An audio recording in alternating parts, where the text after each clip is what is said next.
नमस्कार दोस्तों, हम लोग ये साइकोलॉजी के क्वेश्चन सी टेट के लिए देखेंगे।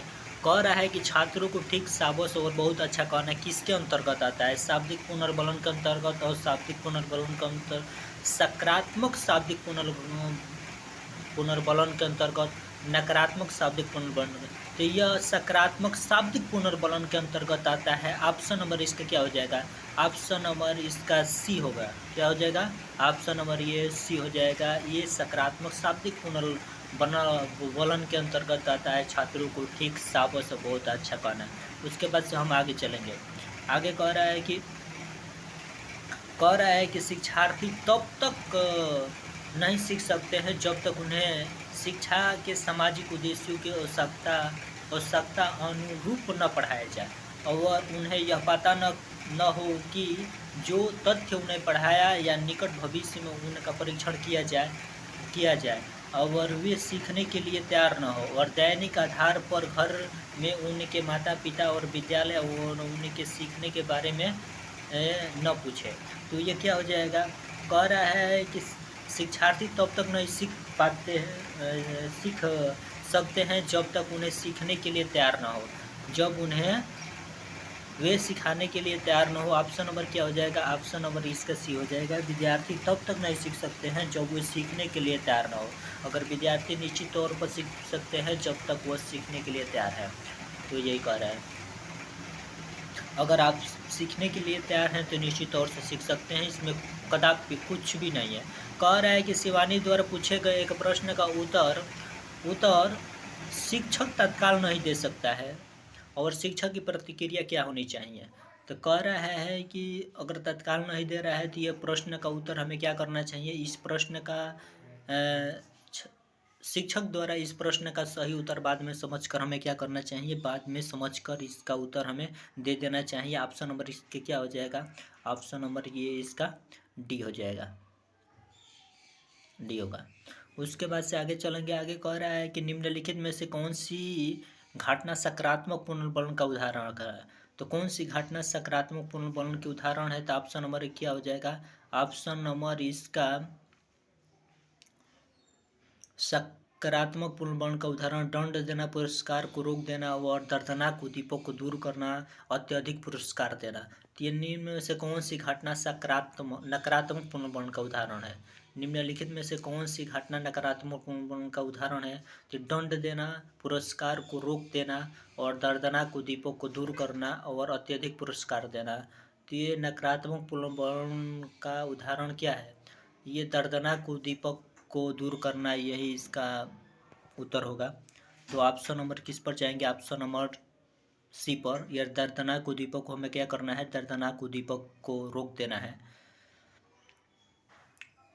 दर्दनाक उद्दीपक को दूर करना, यही हो जाएगा नकारात्मक का उदाहरण है। उसके बाद से हम आगे चलेंगे। आगे देखेंगे कि कक्षा में विद्यार्थियों की रुचि बनाए रखने के लिए एक शिक्षक को उचित है। कक्षा में शिक्षार्थियों को रुचि बनाने के लिए एक शिक्षक को क्या है? तो श्यामपट का प्रयोग करना चाहिए, चर्चा करना चाहिए, कहानी कहना चाहिए, प्रश्न पूछना चाहिए।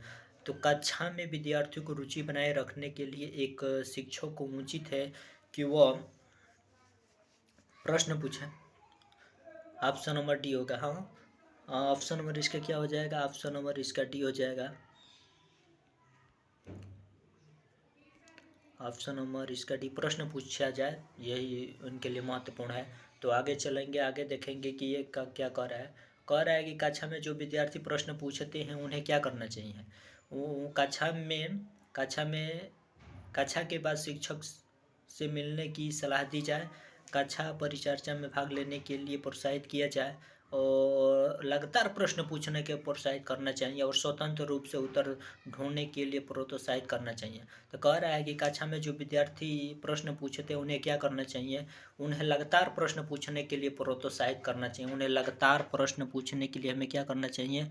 प्रोत्साहित करना चाहिए। लगातार प्रश्न पूछने के लिए प्रोत्साहित करना। ऑप्शन नंबर इसका सी हो जाएगा। उसके बाद से आगे चलेंगे। कह रहा है कि यदि एक शिक्षार्थी कक्षा में भाग लेने से संकोच करता है तो अब क्या है? उससे प्रश्न नहीं पूछेंगे। जिन प्रश्नों के उत्तर वह दे सकता है केवल उन्हीं प्रश्नों को पूछेंगे और उन प्रश्नों को नहीं पूछेंगे जिनके उत्तर उनके समर्थ में समर्थ से बाह्य है और जिसके कारण वह कक्षा में उपहास का पात्र बन सकता है। तो कह रहा है कि यदि एक विद्यार्थी कक्षा में भाग लेने से संकोच करता है तो आप क्या करेंगे? तो संकोच लेने तो उन्हें आप क्या करेंगे? छोटा कर रहे हैं थोड़ा क्वेश्चन साफ दिखाने के लिए। कह रहा है कि यदि एक विद्यार्थी कक्षा में भाग लेने से संकोचित करता है तो क्या करना? उन्हें केवल तब प्रश्न पूछेंगे जब तक उन्हें की उत्तर देने के लिए वो उत्साहित है। अगर वो संकोचित कर रहा है तो क्या करना चाहिए? वो तब उससे प्रश्न पूछना चाहिए जब वो उससे केवल तब प्रश्न पूछेंगे जब वो उसके उत्तर देने के लिए उत्साहित हो। तो ऑप्शन नंबर क्या हो जाएगा? Option number 3। ये क्वेश्चन अच्छा लग रहा है तो इस चैनल को जरूर सब्सक्राइब, नए आए हैं तो इस चैनल को सब्सक्राइब कीजिए। और कह रहा है कि शिक्षक का बर्ताव होना चाहिए, तो शिक्षक का बर्ताव एक आदर्श क्या होना चाहिए? ये हाँ, एक आदर्शवादी होने चाहिए। शिक्षक का व्यवहार सबके प्रति समान भाव होनी चाहिए, एक आदर्शवादी होने चाहिए। तो हम उसके बाद से आगे क्वेश्चन पर बढ़ेंगे। कह रहा है कि निम्नलिखित में से कौन सा समझ के लिए शिक्षण को प्रदर्शित करता है? समझ के लिए शिक्षण को प्रदर्शित करता है, समझ के लिए शिक्षण को कह रहा है समानता और अंतर देखने और सादृश्य स्थापित करने के लिए विद्यार्थियों की सहायता करना, विद्यार्थियों को एकांकी तथ्यों और प्रतिक्रियाओं को याद करने की योग्य बनाना, विद्यार्थियों को एकांकी विद्यार्थियों को क्या करना चाहिए? विद्यार्थियों को हमें एकांकी और प्रतिक्रियाओं को याद करने की योग्य बनाना चाहिए।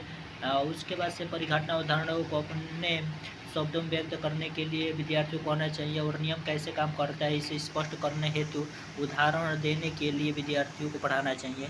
ये सब नहीं होगा, वही होगा। उसके बाद से कह रहा है आगे देखेंगे, निचली कक्षाओं में शिक्षक की खेल पद्धति मूल रूप से आधारित होती है। तो निचली कक्षाओं में जो विकास और वृद्धि के मनोवैज्ञानिक सिद्धांत होने चाहिए। ये विकास किस पर होनी चाहिए? ये विकास और वृद्धि के मनोवैज्ञानिक सिद्धांत पर होनी चाहिए। विकास और वृद्धि के मनोवैज्ञानिक सिद्धांत पर होनी चाहिए। उसके बाद से कह रहा है कि बच्चों को समूह में कार्य देना एक प्रभावी शिक्षण रणनीति है। तो बच्चों को समूह में कार्य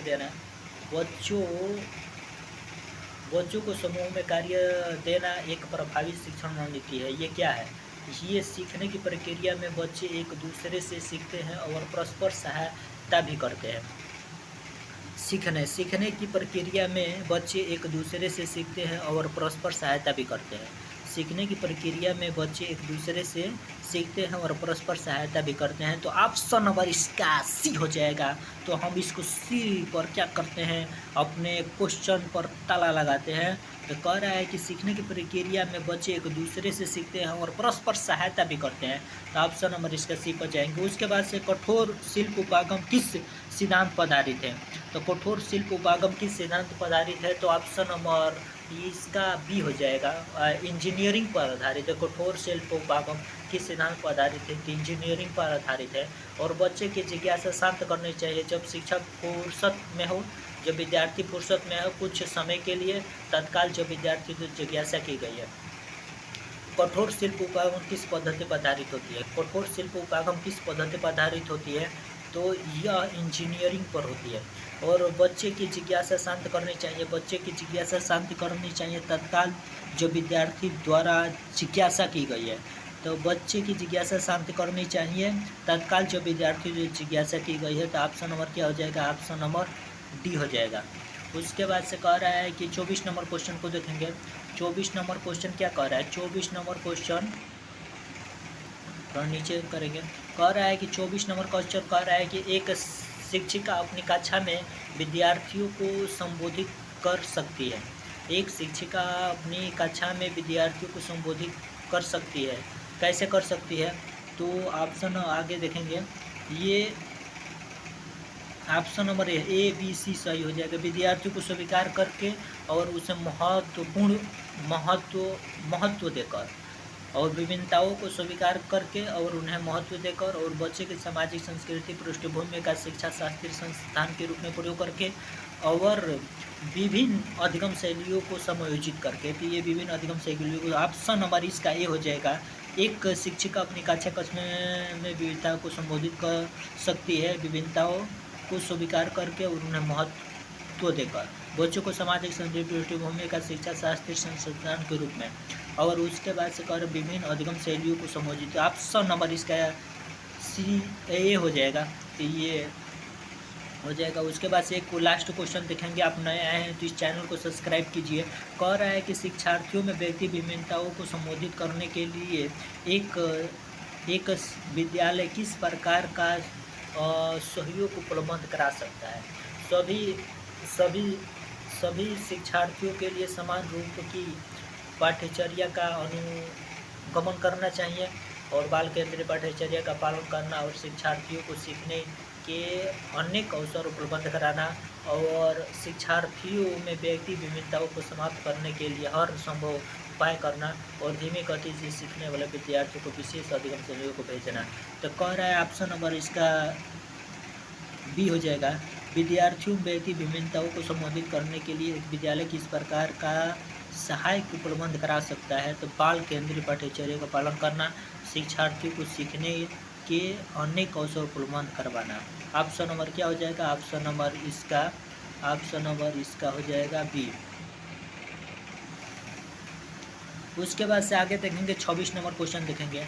कह रहा है कि अनुसंधान से पता चलता है कि विद्यालय में अनेक पैरों पर विभेदीकरण पाया जाता है। उच्च प्राथमिक स्तर पर इनमें से कौन सा विभेदीकरण का एक उदाहरण नहीं है। तो अनुसंधान से पता चलता है कि विद्यार्थियों में अनेक पैरों पर विभेदीकरण पाया जाता है। उच्च प्राथमिक स्तर पर इनमें से कौन से विभेदीकरण का एक उदाहरण नहीं है। तो इनमें से कौन सा विभेदीकरण का उदाहरण है। ऑप्शन नंबर ए। बहुत से अध्यापक पढ़ाने के लिए केवल व्याख्यान विधि का प्रयोग करते हैं। तो ऑप्शन नंबर ये अनुसंधान से पता चलता है कि विद्यार्थियों में अनेक पैरों का विभेदीकरण पाया जाता है। उच्च प्राथमिक स्तर पर उनमें से कौन से विभेदीकरण का उदाहरण नहीं है। तो बहुत से विद्यार्थी पढ़ने के लिए केवल व्याख्यान विधि का प्रयोग करते हैं, ये ही सही नहीं है। मध्याह्न भोजन के दौरान दलित बच्चों को अलग बैठाया जाता है। और ये बाद में देखेंगे ये क्वेश्चन क्या कर। ऑप्शन नंबर है अनुसंधान से पता चलता है कि विद्यालयों में अनेक विभेदीकरण पाए जाते हैं। उच्च प्राथमिक स्तर इनमें से कौन सा विभेदीकरण नहीं है। तो बहुत से अध्यापक पढ़ाने के लिए केवल व्याख्यान विधि का, यही नहीं है। ऑप्शन नंबर इसका ये हो जाएगा। ऑप्शन